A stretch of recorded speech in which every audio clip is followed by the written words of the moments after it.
자, 오늘도 하나님의 은혜와 평강, 그리스도의 능력, 주님의 은총이 저와 여러분에게 넘치기를 진심으로 축복합니다.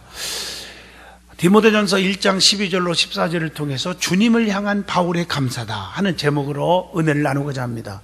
옛날에 두 아들을 둔 어떤 할머니 한 분이 계셨습니다.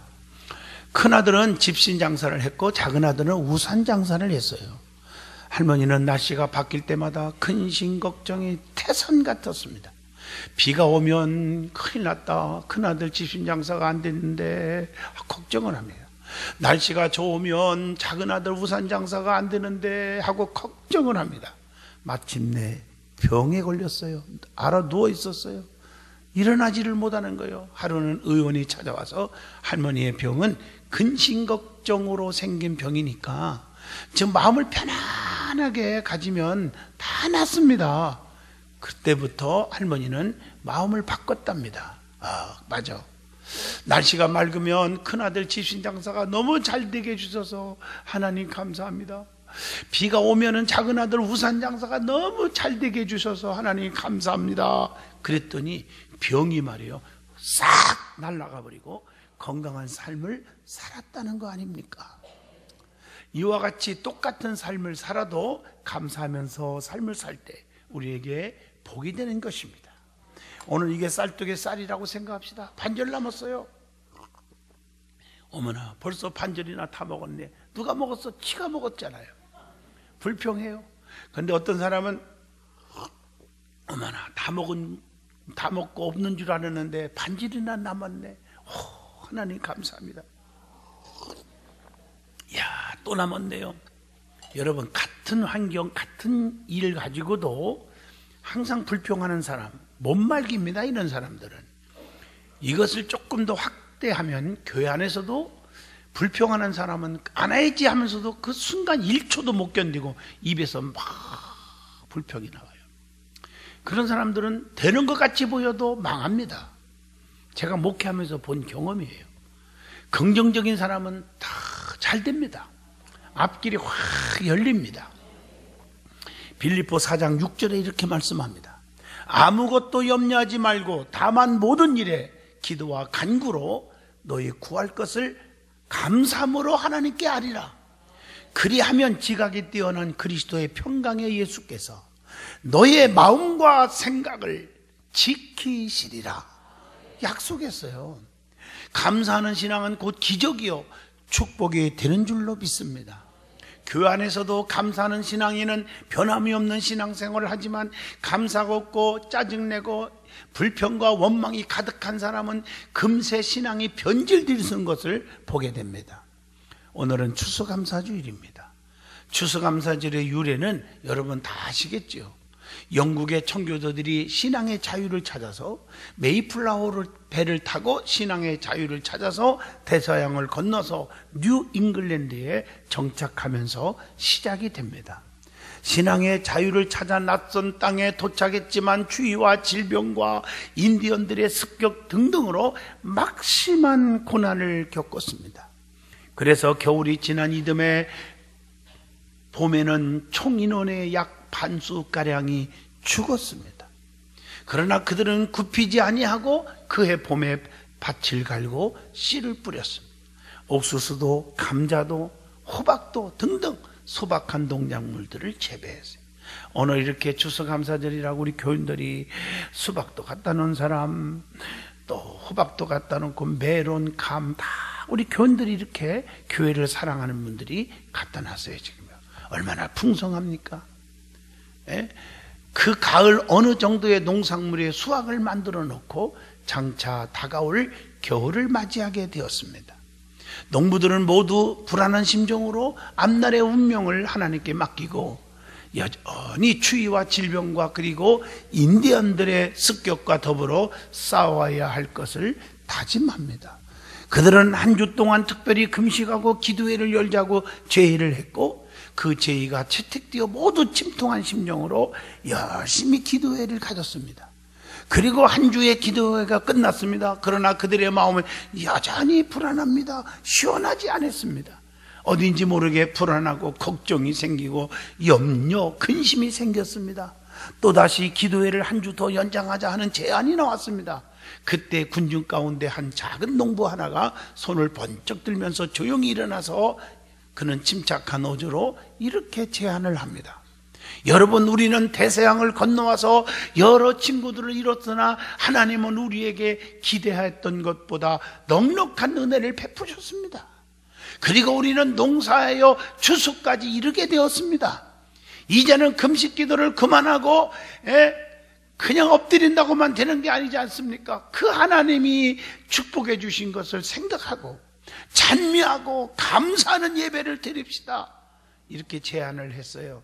그 작은 농부의 제안은 곧 회중들의 마음을 감동시켜서 채택되었습니다. 그리고 예배를 드리기로 한 것입니다. 그들은 여러 가지 음식을 정성껏 만들어 놓고 함께 즐거운 잔치를 베풀어 노래하고 춤추는 모임을 가졌습니다. 이것이 첫 번째의 추수감사절 이야기입니다.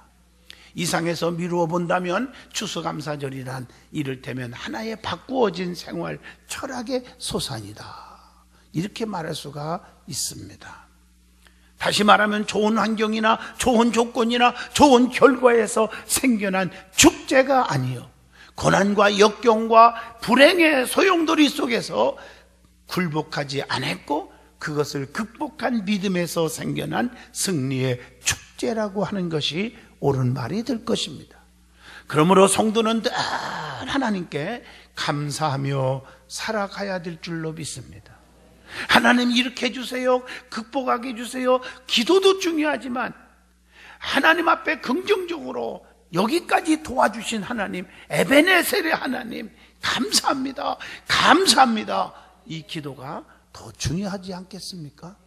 오늘 본문의 말씀은 다메섹 도상에서의 회심 이전의 상태를 해고하고 있는 사도 바울은 박해자였던 핍박자였던 자신을 사랑과 자비로 이끌어 주신 하나님께 감사하고 있는 말씀입니다.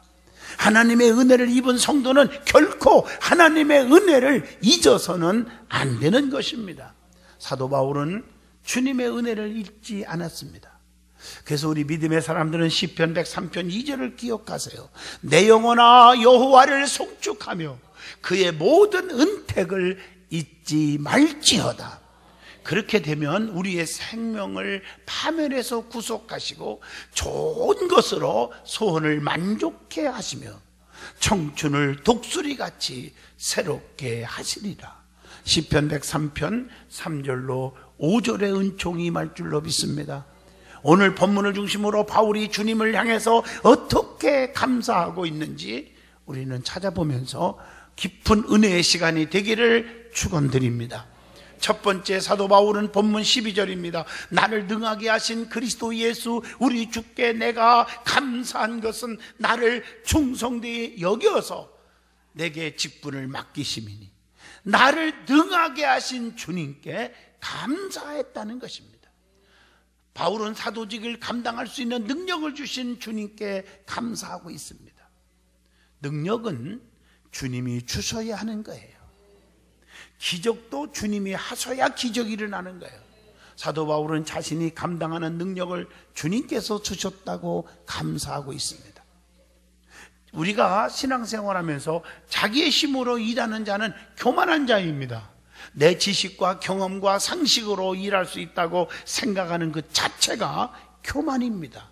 그래서 잠언서 16장 18절 교만은 패망의 선봉이요 거만함은 넘어짐의 앞잡이니라라고 말씀합니다. 사도 바울처럼 주님께서 능력을 주셔서 일하게 하신다고 고백하는 것이 겸손 아닙니까? 빌립보 4장 13절 내게 능력 주시는 자 안에서 내가 모든 것을 다 할 수 있느니라. 여러분 사도행전 3장 6절로 8절 보세요. 인간의 힘으로 안진뱅이, 거지, 남의 신세 만지는 불쌍한 사람을 어떻게 일으킬 수 있습니까? 근본 문제를 해결할 수 있는 분은 예수밖에 없잖아요. 그래서 베드로와 요한은 예수 그리스도의 이름으로 안진뱅이를 일으키게 했다는 사실을 아셔야 합니다. 그리고 받은 능력을 주님께 감사할 때 그 능력을 끝까지 발휘할 수가 있습니다. 사도 바울처럼 고린도전서 15장 10절 내가 나진 것은 하나님의 은혜로 되었습니다 라고 하는 고백이 있어져야 합니다. 성도는 주님의 능력을 받아야 전도도 할 수 있고 사탄 마귀 귀신을 때려잡을 수도 있는 것입니다. 가난 마귀, 저주 마귀, 질병 마귀, 실패 마귀 다 부숴버릴 수가 있습니다. 또한 그렇게 하라고 주님께서 우리에게 능력을 주셨다고 디모데후서 4장 17절, 누가복음 10장 19절에 말씀하고 계십니다. 두 번째 사도 바울의 고백은 본문 12절입니다. 나를 등하게 하신 그리스도 예수 주께 내가 감사함은 나를 충성되이 여겨서 내게 직분을 맡겨주셨습니다. 나를 충성되이 여겨주심에 감사하고 있습니다. 사도 바울은 자기가 충성되이 살지 못한 자임을 겸손하게 인정했습니다. 어떤 사람들은 열심히 하십시오 그러면은 내가 아는 게 뭐 있습니까? 내가 얼마나 열심히 했는데, 참 열매를 보고 하는 것입니다. 사도 바울은 자기가 충성되이 살지 못한 자임을 겸손하게 인정한 자예요. 충성한 것도 없는데 충성되이 여겨주심에 감사하고 있는 것입니다. 바울은 자기 자신이 과거에 어떤 자였던가를 잘 알고 있음을 본문 13절에 고백하는 걸 보면 내가 전에는 비방자였어요, 박해자였어요, 폭행자였으나 도리어 긍휼을 입은 것은 내가 믿지 아니할 때에 알지 못하고 행하였음이니라. 주님을 믿지 아니할 때에 죄라는 사실을 알지 못하고 핍박했고 회방했고 못된 짓 했다고 솔직하게 하나님께 고백합니다. 이런 자신을 내가 무엇이건데 나를 충성스럽게 여겨주신 주님께 감사하고 있는 것입니다. 사도 바울은 항상 겸허한 자세로 살았습니다. 고린도전서 9장 27절 내가 내 몸을 쳐서 복종케 함은 혈기와 고집과 교만을 쳐서 복종케 하는 것은 내가 남에게 전판 후에 자신이 도리어 버림을 당할까 두려워함이로다.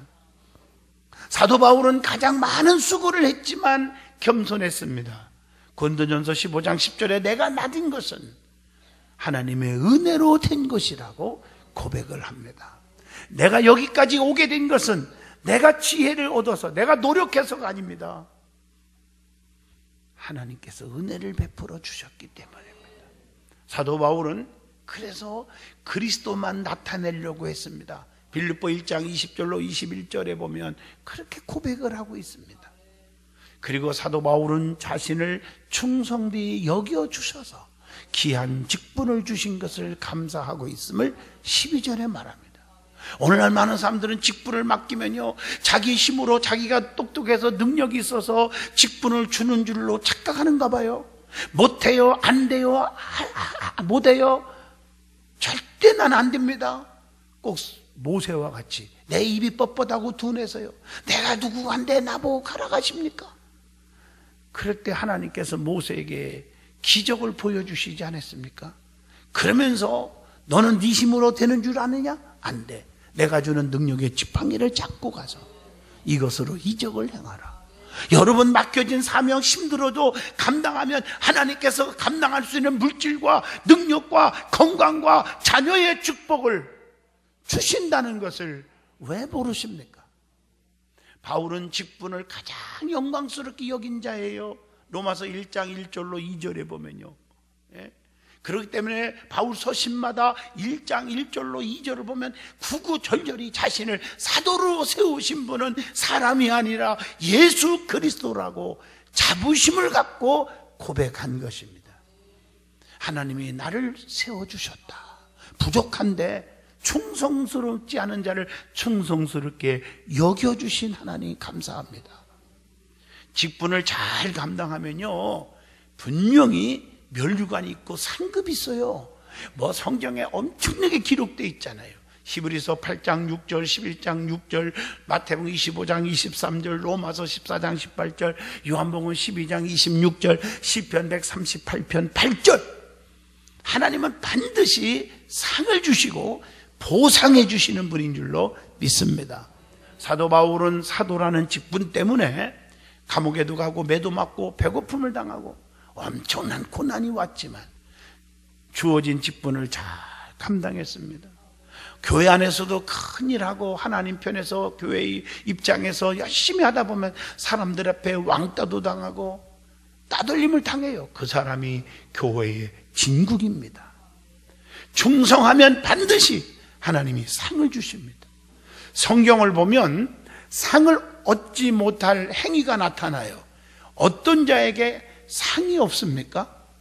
자, 마태복음 6장 1절 보면 사람 앞에서 의를 행하는 자에게는 절대로 상이 없습니다. 사람 앞에서 잘 보이려고 그리고 의롭다 칭함을 받으려고 하는 자에게는 상이 없습니다. 마태복음 23장 5절 27절에 나타납니다. 또 마태복음 6장 2절 보면 구제할 때 남을 도울 때 나팔 부는 자에게 상이 없어요. 그래서 많은 사람들이 교회 중심으로 일을 안 하고 자기 이름을 내세우려고 선교라는 명문으로 구제라는 명문으로 열심히 합니다. 열심히 해봤자 상이 하나도 없습니다. 그래서 마태복음 6장 3절에 너는 구제할 때에 오른손이 하는 것을 왼손이 모르게 하여 은밀하게 충성 구제하셔야 합니다. 그리고 상이 없는 게 누구입니까? 마태복음 6장 5절로 7절, 누가복음 18장 14절에 보면 기도할 때 외식하는 자에게 상이 없습니다. 에베소서 3장 8절로 10절, 하나님이 바울에게 왜 직분을 주셨습니까? 그러면 이것은 에베소서 3장 8절에 이렇게 말합니다. 그리스도의 풍성을 이방인에게 전하게 하기 위함이다. 에베소서 3장 9절 보면 하나님의 비밀의 경륜을 알리기 위함이라고 했어요. 바울은 하나님의 경륜을 전할 복음의 빚진 자였음을 로마서 1장 14절에 고백을 합니다.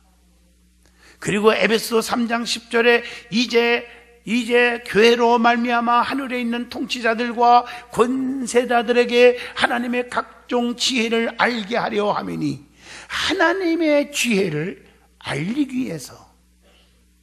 자, 그러면 하나님께서 주신 직분은 어떻게 감당해야 합니까?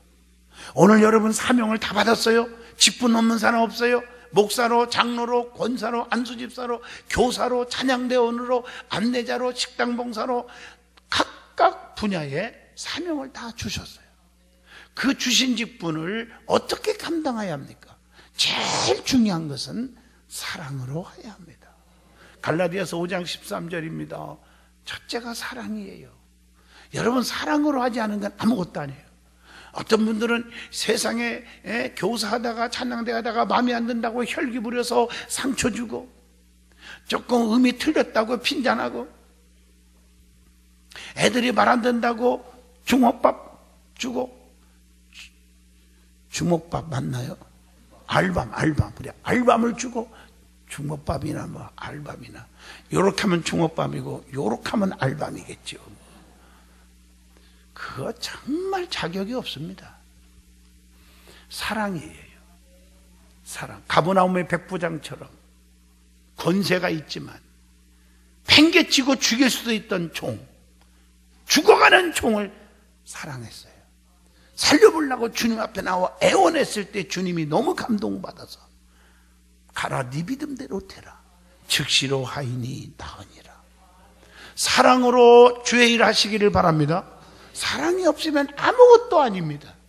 두 번째, 내가 가진 것으로 해야 합니다.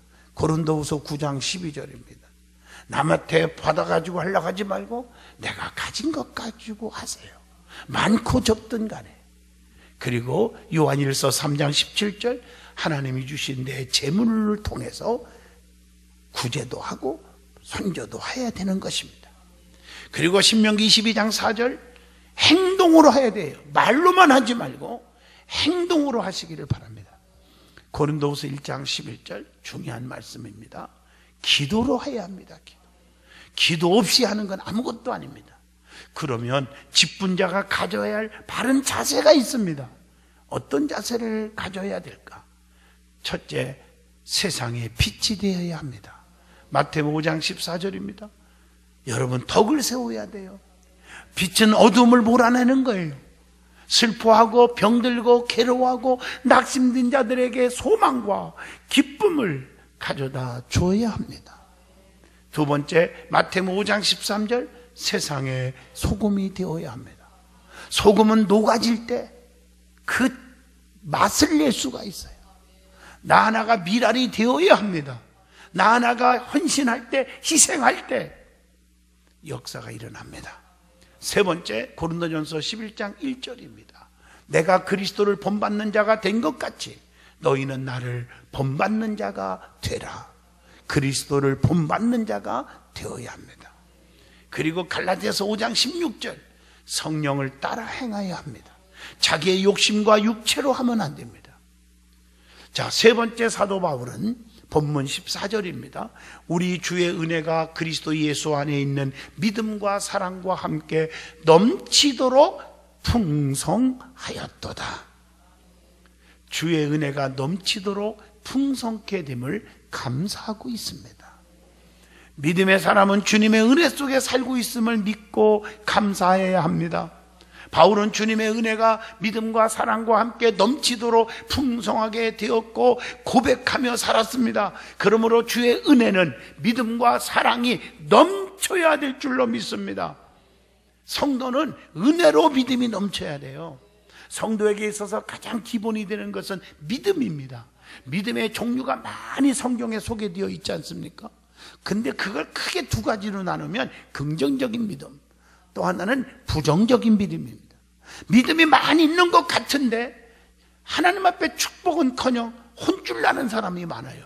부정적인 믿음입니다. 여러분, 교회 다닌다고 다 믿음이 아니에요. 긍정적으로 말하고 긍정적으로 행동하고 긍정적으로 봉사하고 긍정적으로 주님을 사랑하는 그런 믿음이 축복이 있습니다. 그러면 긍정적인 믿음이 뭘까? 마태복음 15장 28절, 큰 믿음입니다. 가나안 여인처럼 딸이 귀신 들려서 발광할 때, 고쳐달라고 할 때 개 취급을 당했지만 맞습니다. 그러나 개들도 상 아래 버려두는 부스럭이라도 주워 먹지 않습니까? 그때 여자여 네 믿음이 크도다, 내 소원대로 되라, 깨끗이 치료받았습니다. 그 다음에 단합된 믿음입니다. 마가복음 2장 5절입니다. 중풍병자 하나를 살리기 위해서 단합한 거. 디모데전서 1장 5절, 거짓이 없는 믿음입니다. 믿음은 진실해야 합니다. 거짓말을요 밥 먹듯이 하는 사람들이 있어요. 진짜 신앙인이라 하면서 아주 위험합니다. 진실하게 하시기를 바랍니다. 그 다음에 히브리서 10장 39절, 구원에 이르는 믿음이 있습니다. 구원에 이르는 믿음. 야고보서 2장 22절, 온전한 믿음이 있습니다. 온전한 믿음. 베드로후서 1장 11절, 보배로운 믿음이 있습니다. 이게 다 긍정적인 믿음이에요. 유다서 1장 20절 보면 사랑하는 자들아 너희는 너희의 지극히 거룩한 믿음 위에 자신을 세우며 성령으로 기도하며 자기 자신을 바르게 세우는 믿음이 있어야 합니다. 그 다음에 부정적인 믿음이 있어요. 이건 참 축복이 없어요. 정말 풍랑만 나고 그래요. 왜 그러느냐? 작은 믿음이에요. 마태복음 6장 30절 보면 작은 믿음. 의심하니까 풍랑만 났잖아요. 그러면서 믿음이 작은 자들아 그랬어요. 그 다음에 로마서 3장 3절, 말씀을 거부하는 믿음이 있어요. 하나님 말씀을 아멘하고 받아야 하는데 비판적으로 듣는 사람들이 있어요. 이건 교회를 1000년을 다녀도 헛수고입니다.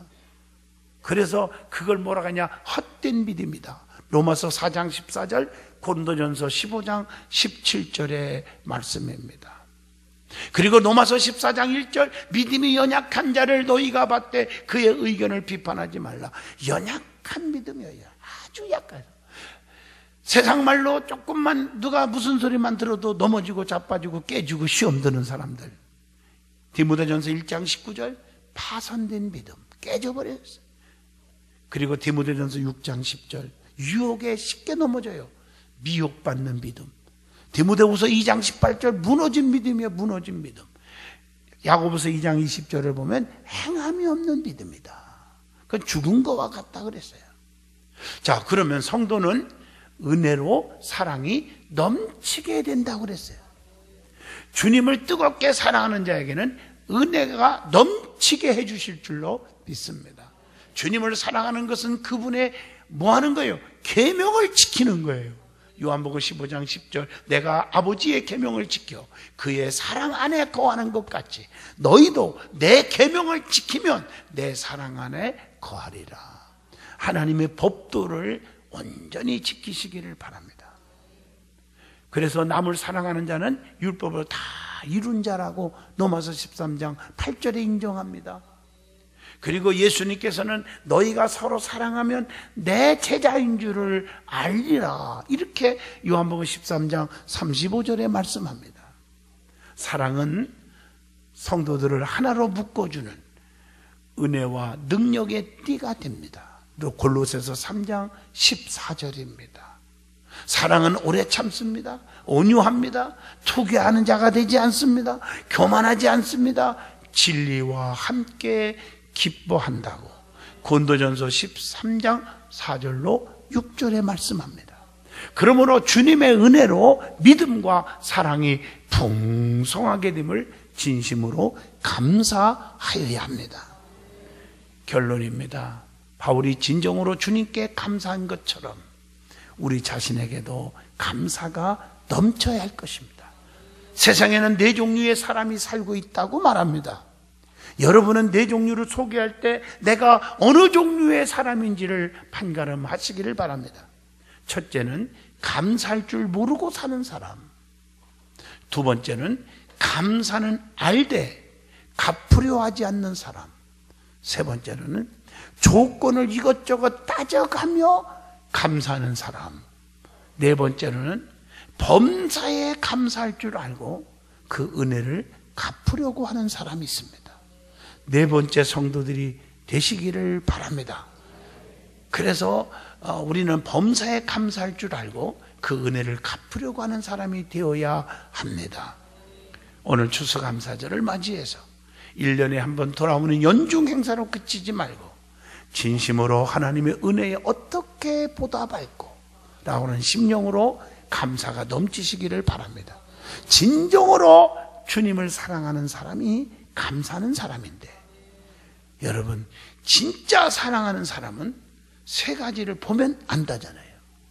부부지간이나 형제지간이나 부자지간이나 교회를 사랑합니다, 주님을 사랑합니다, 주의 종을 사랑합니다, 성도들을 사랑합니다 하는 것은 세 가지를 딱 보면 압니다. 첫째, 사랑은 마음이 갑니다.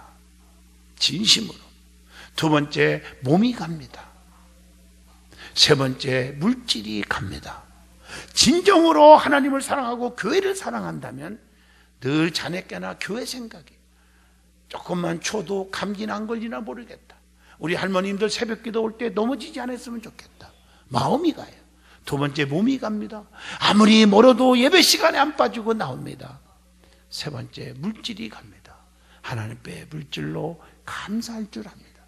그러므로 감사를 하되 온 마음과 온 몸으로, 그리고 하나님께 주신 물질로 감사를 하되 최선을 다할 수 있기를 축원드립니다. 기도하겠습니다.